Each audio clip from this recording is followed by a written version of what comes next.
6h30, 9h, la matinale. Bonjour Samuel Gribowski. Bonjour, trop peu de médias en parlent encore, mais deux énormes troncs du vieux monde viennent de croiser leurs branches en leur sommet.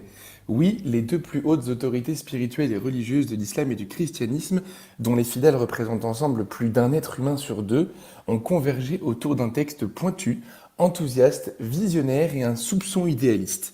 La Déclaration universelle des droits humains était en 30 articles. Ce texte du Saint-Siège et de l'Université d'El-Azhar est en 33 alinéas répartis en trois grandes parties, regroupant 10 à 12 idées chacune. Un texte concis donc.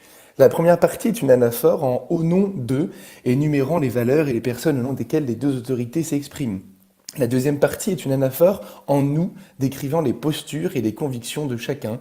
Et enfin, la troisième partie est une liste de recommandations et de certifications légèrement répétitives, instituant une sorte d'agenda des priorités communes à accomplir à l'initiative des chrétiens et des musulmans, mais avec tous.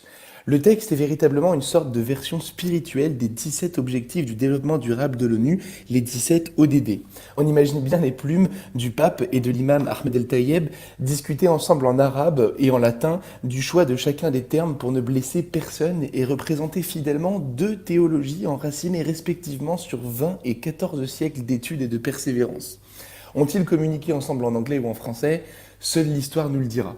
L'histoire qui d'ailleurs nous rappelle que c'est il y a exactement 800 ans que le sultan du Caire avait reçu saint François d'Assise pour un échange dont les commentateurs de l'époque disent qu'il s'est soldé sur une sincère amitié spirituelle teintée d'un goût d'échec pour les velléités prosélytes de l'un et de l'autre.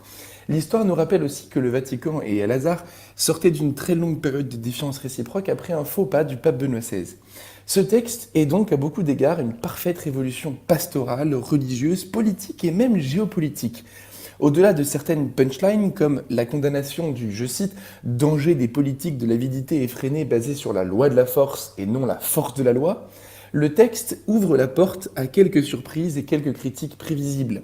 Du côté de l'inattendu, il consacre un alinéa entier aux droits des femmes sans pour autant prononcer le mot égalité, évoqué de manière générale pour parler du genre humain.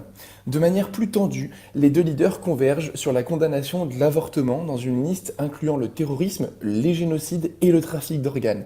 La phrase risque de faire mal à certaines. Retenons quand même la très grande accumulation des condamnations totales, radicales, sans nuance, de toutes les formes de violence, de terrorisme et d'atteinte portée aux libertés individuelles et à la sécurité. Le temps nous est compté, mais ce texte est surtout un texte à lire, tant il énumère une quantité absolument inédite de convergences et de priorités partagées entre l'Orient et l'Occident, entre le Nord et le Sud, entre l'islam et le christianisme. Merci beaucoup Samuel Gribowski d'être revenu sur cette actualité qui vous a, on le sent, enthousiasmé.